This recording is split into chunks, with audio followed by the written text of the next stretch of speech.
Good afternoon. Fade to Black breaking news for this Wednesday, August 2nd, 2023. This is all of the news that you need. I'm Jimmy Church. I would like for you to help support the news and our show, our team, and everything that we do here live 4 days a week, 2 shows a day. Today, 3 shows. Tomorrow, 3 shows. It's what we do every week. And you can help support everything that we do by getting your very own Fade to Black T-shirt. There are 2 ways to get it: with the Game Changer membership, or just order a T-shirt off of the website. Everything ships for free and the next day, and all shirts are autographed. The links are below and over on our website. Thank you, and just help support the show and what we do. All right, let's get straight to it. On this day in history, 1981, Iraq invaded Kuwait, and Saddam Hussein's refusal to withdraw his troops sparked the Persian Gulf War, in which an international force led by the United States quickly defeated Iraq. All right, here's your fader fact. I'm always amazed by this. Your brain, yours, uses 10 watts of energy to think, but it can't feel pain.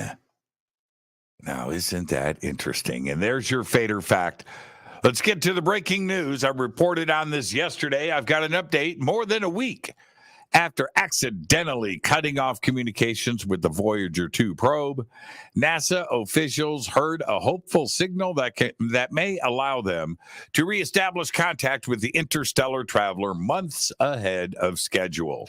Yesterday, NASA confirmed that engineers had received a transmission called a carrier signal from Voyager 2, which is currently cruising beyond the edge of our solar system. Check this out, 12.3 billion miles from Earth. With the heartbeat confirmed, NASA will next try and send a command back to Voyager 2 to move its antenna back toward Earth. Typically, it takes about 18 and a half hours for a command to reach Voyager 2 and another 18 and a half hours for Earth to receive a transmission back from the probe. So we should find out over the next couple of days. There you go. All right. Here's something that'll curl your toes. Google's mind-reading mind-reading AI can tell what music you listened to based on your brain signals. Then, by examining that brain activity, Google's artificial intelligence can produce a song that matches the genre, the rhythm, the mood, and the instrumentation of music from your brain data. Scientists have previously reconstructed other sounds from brain activity, such as, human speech and bird songs. However, few studies have attempted to recreate music from brain signals. Now, researchers have built an AI-based pipeline. It's called Brain to Music with the number 2. That harnesses brain imaging data to generate music that resembles short snippets of songs a person was listening to when their brain was scanned. Man, that's just frightening. They described the pipeline in a paper published on July 20th to the preprint database Archive. That's ARXIV, Archive. You can go check it out. It hasn't yet been peer-reviewed. All right, let me summarize.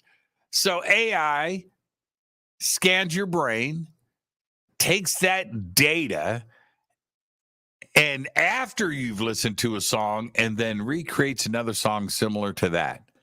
That's insane. That's insane. All right. Today, the European Space Agency, otherwise known as the ESA, showed off the first test images taken from the Euclid Space Telescope as it approaches its final orbit around the Earth via our, this is all coming in right now. Once in place, scientists at the ESA and its partners here in the United States, Canada, and Japan hope to gain radical new insights into the very formation and expansion of the universe, as well as the role played by dark energy, dark matter, and gravity. Wow. The first test images captured by the telescope's 2 onboard cameras, the visible instrument, otherwise known as the VIS, and the near-infrared spectrometer and photometer, the NISP and ISP, are a series of detailed shots of the night sky, showing a vast collection of stars, star clusters, galaxies, and more. Nude Janke of the Max Planck Institute for Astronomy, a partner involved in the project, says that the images, quote, are not yet usable for scientific purposes, end quote, but that the 2 instruments are, quote, working superbly in space, end quote. Dark matter, dark energy, dark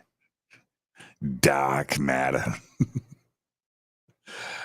How do you grow watermelons in Antarctica? And I know you sit around and you think about this, you contemplate, you ponder. You think about watermelons in Antarctica. How are we going to pull that off?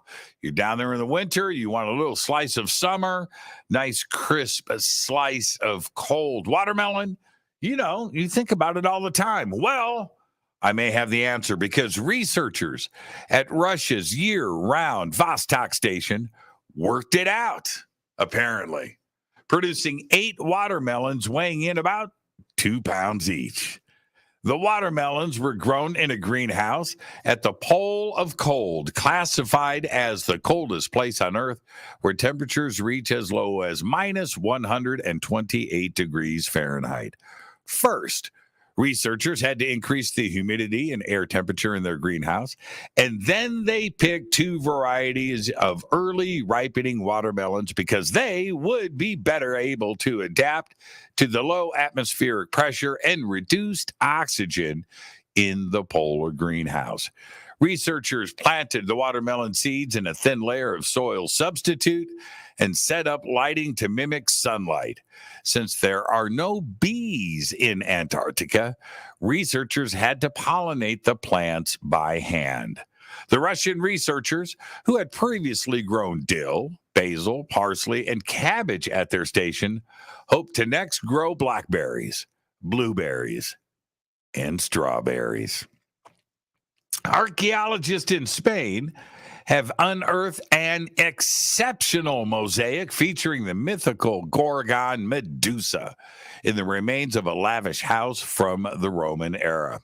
The mosaic, found at the Huerta de Otero archaeological site in western Spain, depicts Medusa at the center of a patterned octagon meant to represent the aegis of Athena, a shield or a skin that held Medusa's severed head after the Greek hero Perseus beheaded the Gorgon. In the mosaic, Medusa is surrounded by masks, geometric patterns, and wildlife, including fish and 4 colorful peacocks that represent the 4 seasons. In the mosaic, Medusa has a round head, bulging eyes, and unkempt hair, a slightly turned face, and white wings coming out of her forehead, an indication that she can fly, much like the Roman deity Mercury. Yeah, you should see the images. It's crazy. All right. And finally, I'll leave you with this. If you're a Sopranos fan like me, you know, and you've got a bunch of money, unlike me, right? This is your chance to own a piece of Tony Soprano. That's right. The Stugotz, Tony's first boat in the HBO series, is up for sale right now in Stamford, Connecticut. You remember those episodes, Tony, going out for a cruise in the boat, right? Shenanigans on that boat. This is the first season boat.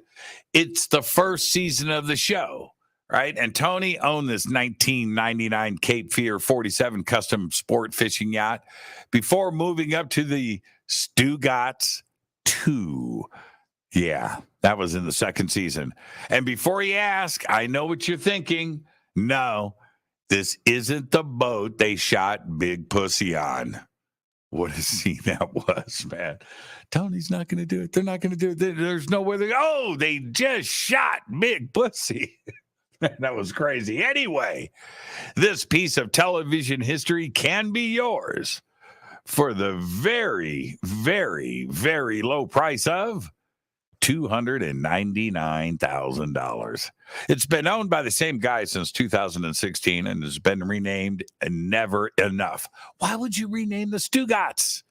Now, if you buy this boat, it's your duty as a Fadernaut to change the name back to what it should have and always should have been. The Stugatz. There you go. Let's pool our resources. We'll change it. What was it before? It was like Stugatz, and then underneath it said New Jersey. Oh, seriously. We should buy that boat. There you go. There's all the Fade to Black breaking news that you need for this Wednesday, August 2nd, 2023. Fade to Black breaking news is produced by Renee Newman. I'm Jimmy Church. Go Beckley Tappy.